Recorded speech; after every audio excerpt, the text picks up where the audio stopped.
is Monday, Monday, Monday, Monday. And I want to do this live about struggling with Valentine's Day. So yesterday was Valentine's Day. I sent an email out to my list that I'm going to read to you. First, I want to share this into my groups.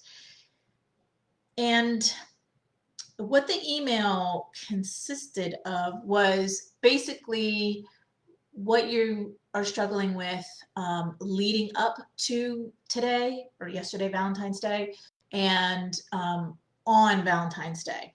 So hold on one second. Let me just share into my groups. Why doesn't my group come up first? That way it would help me out big time. So if you're just joining and popping on, tell us where you're listening from. That's always fun to see where you're listening from. And I'm going to share the email with you. I'm going to read it to you quickly to just give you like a glimpse of, okay, shared. Give you a glimpse of what I had sent out so that you get the whole thing. And then I chose 4 emails, questions, feedback from women, and that's what I'm going to share with you. So this Facebook Live might go a little bit long. I'm going to try to keep it to 15 minutes. However, if it does go, if I have more to say, more to give, because I'm going to give tools, then that's why I labeled it part 1. So I'll do a part 2 tomorrow. All right. So here it goes. It says, okay, now remember, I sent this email out yesterday. It says, okay, it's Valentine's Day and you're single. I know this can be challenging for you. I know texting or calling your ex may be tempting because everyone wants a Valentine on Valentine's Day. Someone to share your day with. Being surprised by him with a beautiful bouquet of red roses or surprise dinner at your favorite place to eat. And you deserve that kind of treatment. There is no doubt you do. But receiving this from someone who treats you badly the rest of the year doesn't make up for that, right?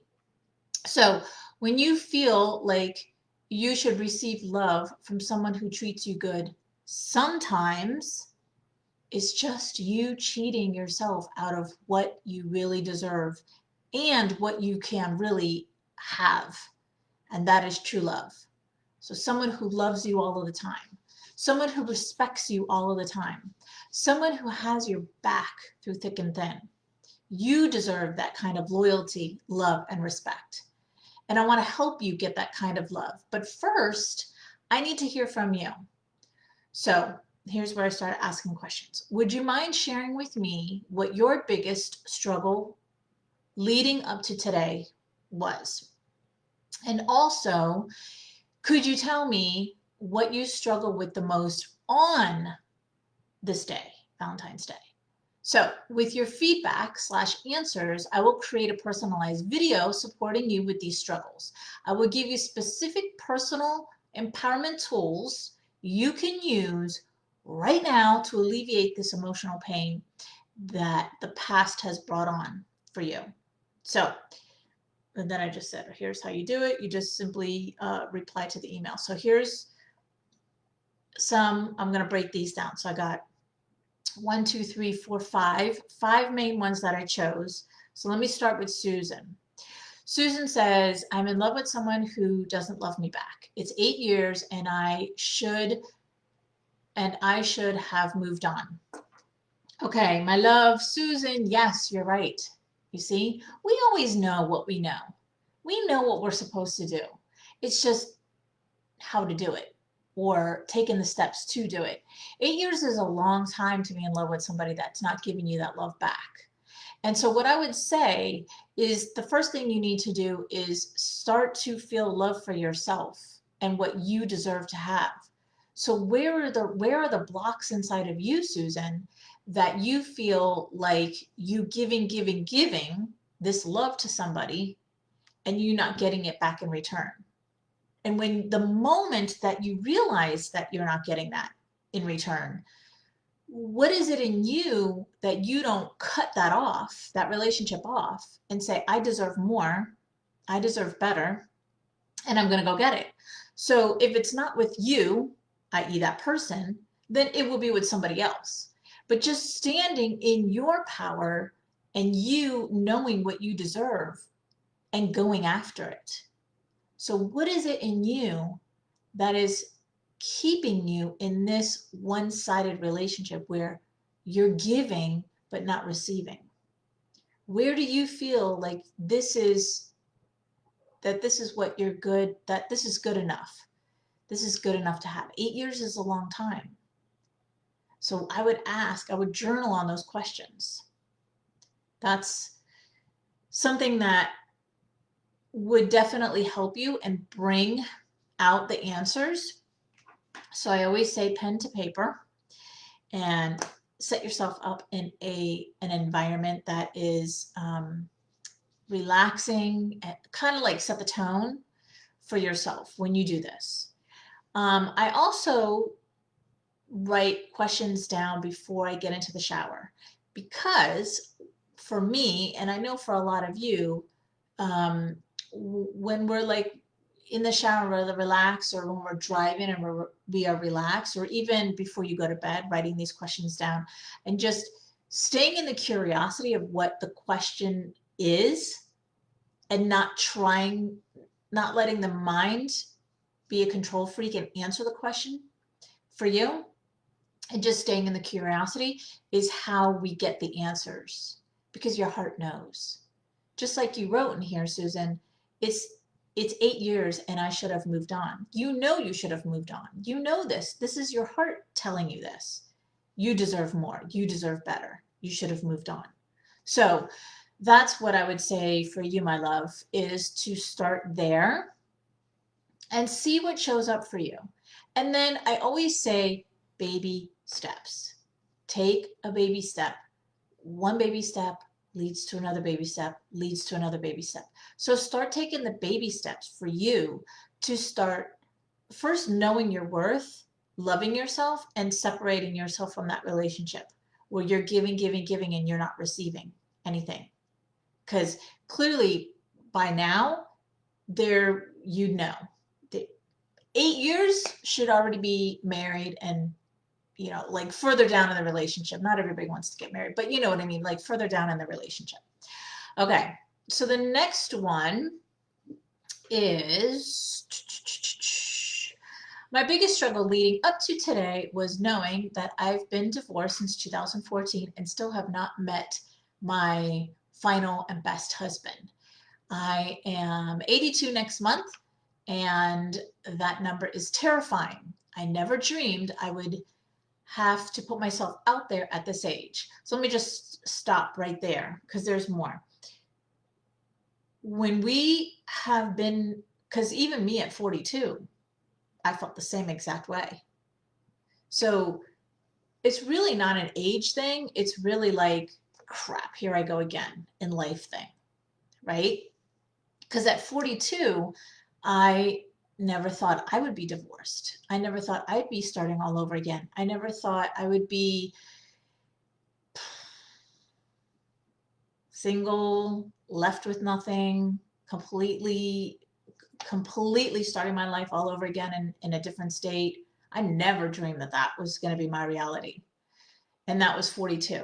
So it's just the starting over part is really like the age, because I know women who feel like this in their 30s. Like if you've been married, you've had the kids, you've had the house and all of that, and now you're starting all over from scratch. It's like, so I just want to point that out.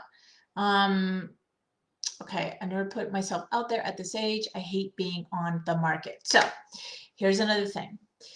Every words cast spells.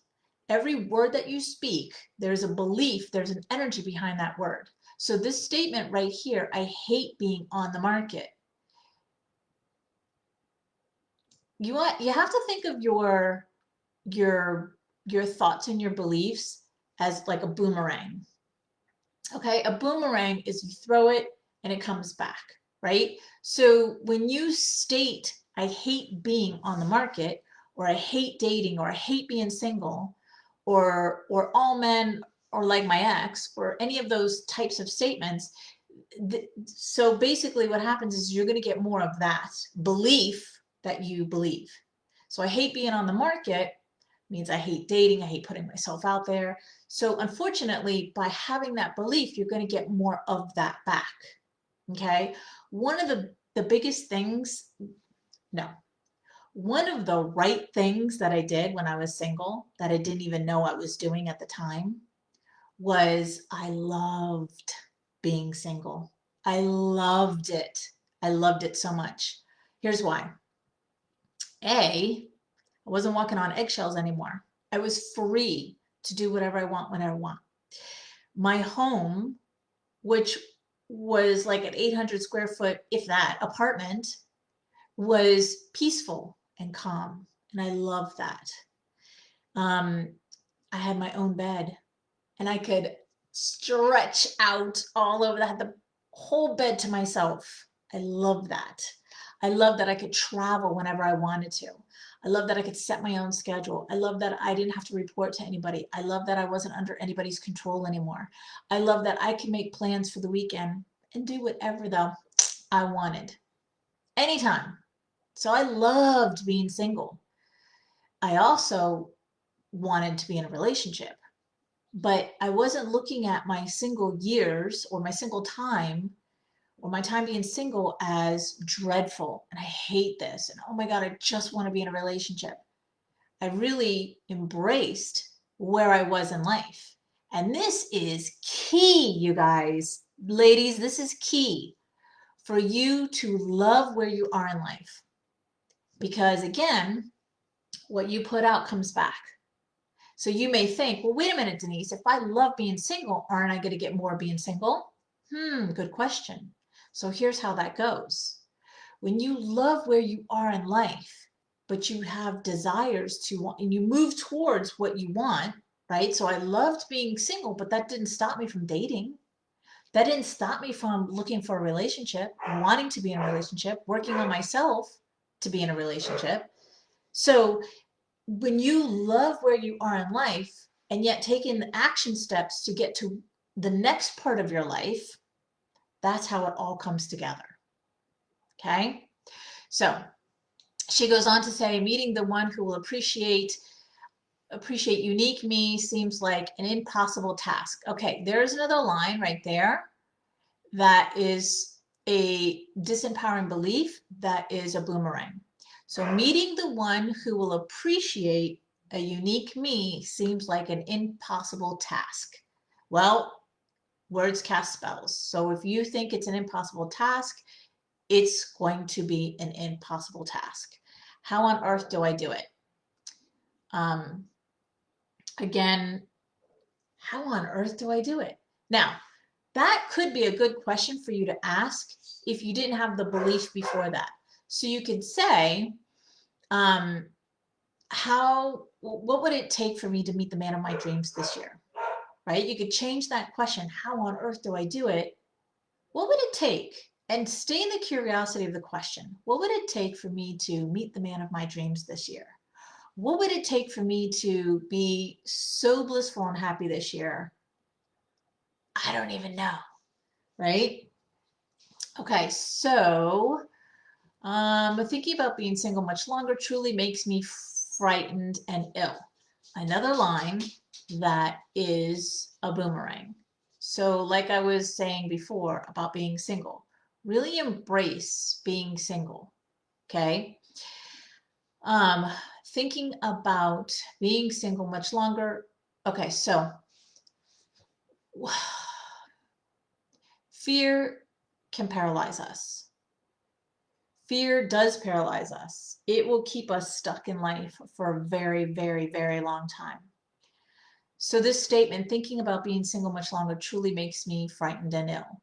The visual that I got when I was reading that is like standing on the edge to jump, right? To take the leap of faith, to jump into something new, to get out of your comfort zone, and just being so scared that it freezes you, paralyzes you, and you don't make the leap.